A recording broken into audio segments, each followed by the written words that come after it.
Howdy guys, I'm Jason, and today I have a very unique and special vehicle in the AutoEdits garage. Right here, we have an aluminum-bodied Shelby Cobra. Now this is a continuation Cobra, so it's a Kirkham Cobra. Now this is a top-tier build, and it has all the bells and whistles. So the engine in this thing is Shelby 427 aluminum block and heads.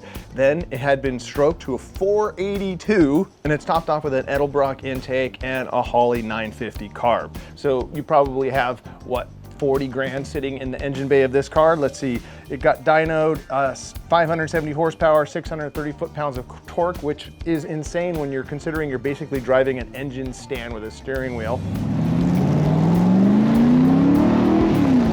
Being a continuation Cobra, that means this has all modern suspension, Wilwood brakes on it, newer rack and pinion steering setup. So the unique story about this particular car is that it got built in 2006. Didn't get used that much, sat in a collection. There was a bunch of little things that needed to get sorted out and just never got done. And then the current owner is now trying to start driving this thing and took it to a shop and had a bunch of the big ticket items done. And then now there's a few little bullet points that he has trusted me to help sort out little things. We have a no charging, so it doesn't charge right now when you drive, so it just drives and just drains the battery, so we'll sort that out. And it pukes coolant every time it parks. So it's not really a driver, like you can't really enjoy the thing. So that's what we're gonna sort out today in this video, and I just thought I'd share with you just a little bit of what it's like to work on a super valuable and awesome hot rod like this thing right here. So come on in, I'll show you how we're gonna diagnose and check out the no charge issue first, and then we'll move on from there. Oh, it's special in here for sure. So we'll turn the ignition on, and this is what you'll see. So right now I'm showing 12 and almost 13 volts, and that's just because I've had the battery charger on this thing. So when he dropped it off, it was already down to like 12, just below 12. So I put it on the battery charger so I have a fresh battery. And now let's start it, which is in itself a very special thing. So fuel pump, get that on. You can see the voltage goes down, which is to be expected. We'll give it a few seconds to prime, and then we'll give her a start.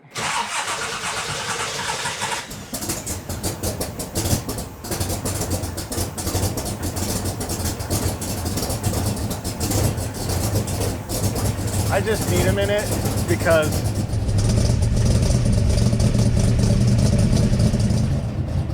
so there's no choke on it, so it's gonna run a little rough. It's just absolutely stone cold right now.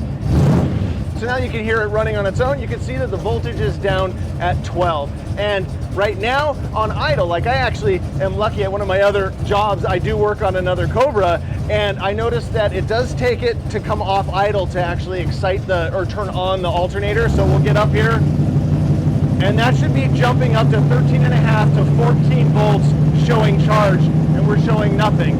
So the alternator is either broken or not getting the signal to charge. So now we're checking our fuses, wiring, things like that, and that's what's next.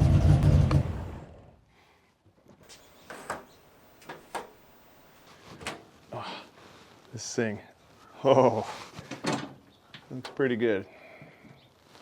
All right, so we got fancy chrome alternator down in here. Oh, it's very easy to see what our problem is. So our positive lead to the alternator, which is right here, is just broken. And a little bit crusty right here. Can't tell if that's cooked. Yeah, there's a little bit of soot on there, so it's been burnt a little bit. So this wire is hot. Yep, it's showing 13.1 volts, which just is, like I said, these batteries are fresh off the charger. And that means that's a problem, that it's down there trying to short stuff and just hanging around. But this is a good sign that there's nothing else shorted, or that there's no fuse in line blown. We're live, we're hot right there. So what I'm gonna do right now is just gonna kill the battery. And unfortunately, there's no way to get to the back of the alternator. So it looks like we're gonna have to go ahead and pull the whole alternator out. And then we'll put a new connector on the end of that, see what's going on the back of the alternator, and go from there.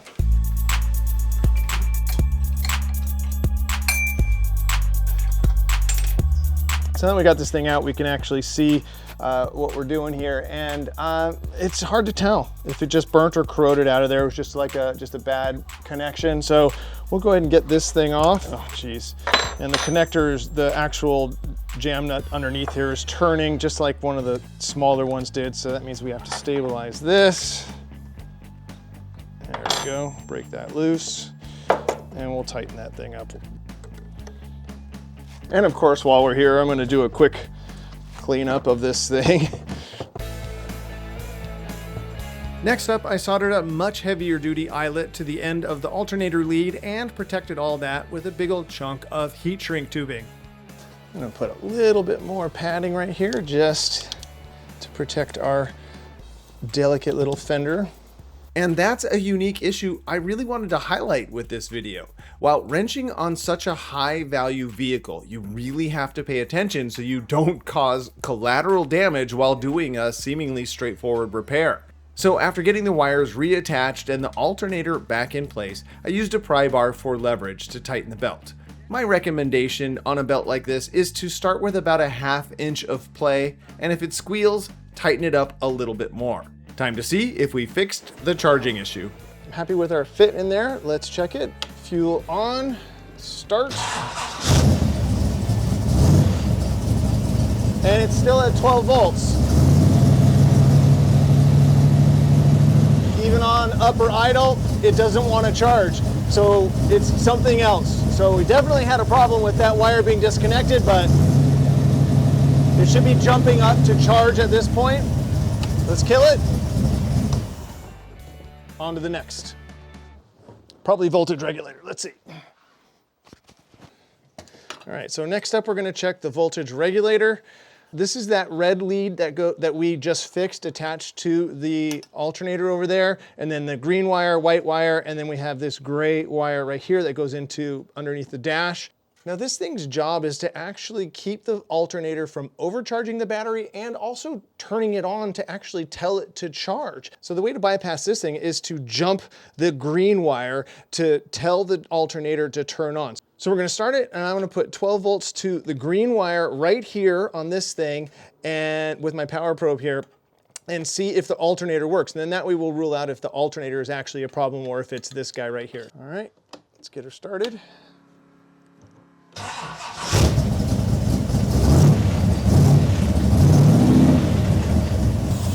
So now what I'll do is, so we'll put 12 volts right to the green wire, and sure enough, there you go. We are now showing charge right at idle. So you can see that the voltmeter I'll let off, not charging, 12 volts to the green wire, we are charging. So that just shows that the alternator is good. Replacing the voltage regulator is pretty easy. Make sure to match the wiring from old to new and mount it securely in place. All right, wire's fixed, new voltage regulator is in, key on, still at 13 volts here. We'll do fuel pump, that looks normal, and let's crank her up. Oh yeah, full voltage, look at that, even at idle. So 14, I'm showing 14. Showing just around 14 at 2,000 RPMs, which is exactly what you want for charging. And at idle, we're still showing above 13.5, which is still charging. So that seemed to have solved that. So scratch one problem off the list. Let's actually even turn the fans on. Let's put a big draw. So that's fans, and it's even keeping up with the fans. Let's turn the headlights on and see we're still showing full voltage. So that's all it was. All right, that feels good. Let's tackle the next. Next up, we're gonna address the temperature, the spitting up as it gets parked. So it's got a 16-pound cap on it. I'm just gonna swap that out for an 18-pound, and we'll see how that does, if that keeps it from just getting angry. This engine should be able to handle that, but we'll keep an eye on it here. Of course, while I'm here, I'm gonna take a little super clean, and I'm gonna just get rid of some of this scale that's been left here from when it's been already spitting up. I really like this stuff. As you can see, it's kind of a good catch-all cleaner. And then here is our 18-pound. You can tell by the number stamped in the center of the spring here. We'll put that on, tighten that down, and we'll give that a try. We'll see if that keeps it from making a mess every time you park it. As I was cleaning up over here by the brake reservoirs, I thought, okay, let's inspect and see why there's so much corrosion and gunk over here. And as I opened them up and looked in here, there is a ton of corrosion down inside here, and a bunch of sediment in all three of these reservoirs. Now these are the two brake reservoirs here, and then this one is the clutch reservoir. So for the clutch system, and they're all equally bad. So I called the owner and I said, hey man, what do you want to do? We should deal with this. And I even got my brake pen tester out, and look what we got here. So the front throat shows it's red and making a racket. So bad, no good. That explains why there's so much corrosion on here. There's a ton of moisture in all of these things. I think on this one here, let's go here. This one's so high it doesn't even read. It just reads OL. I don't even know what that means. So before taking a test drive, I cleaned and thoroughly flushed the front and rear brake circuits, and check out the gunk that came out of the clutch system. Pretty gratifying before and after shot here. Now it's time for a test drive, and I'm not gonna lie, I'm looking forward to this. This thing is kind of epic, so let's get to it. So key on, fuel pump on, let it prime up a little bit. We're in neutral, starting.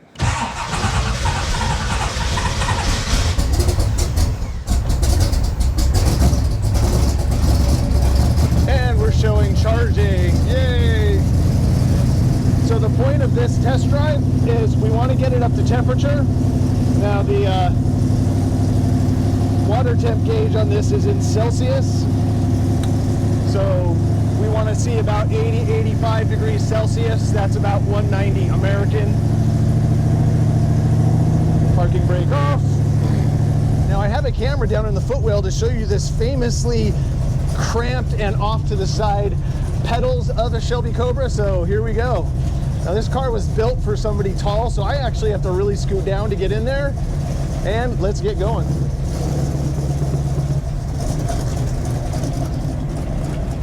And this thing is a well-built car, so there's no weird clunks or rattles or anything. This is not like just a typical home-built type deal. It feels like a high-end car. It feels every penny of its worth right now.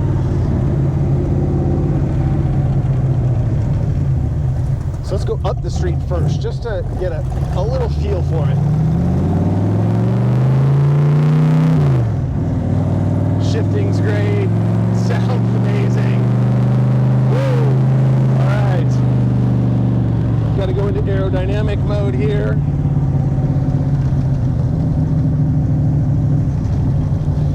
So far feeling really good.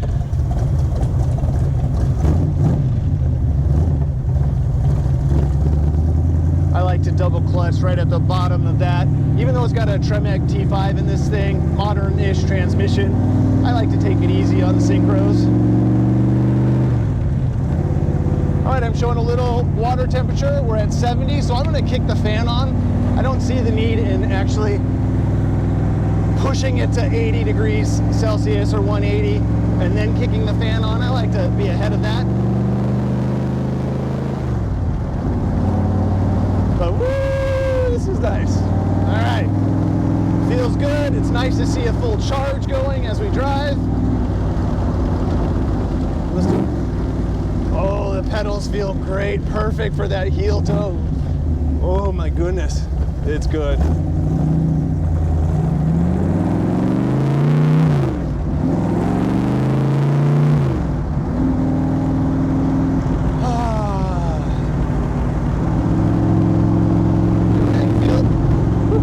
I'm just gonna take my hat off.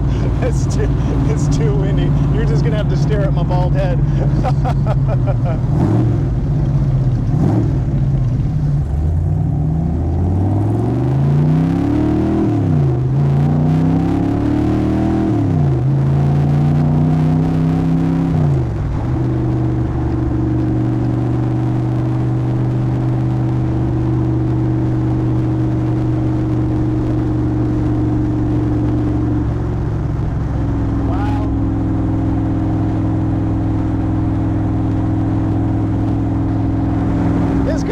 instantly exhilarating.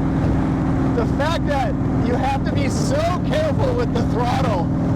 These Cobras don't have a lot of grip, but there's just so much power available instantly. But feels great, drives great.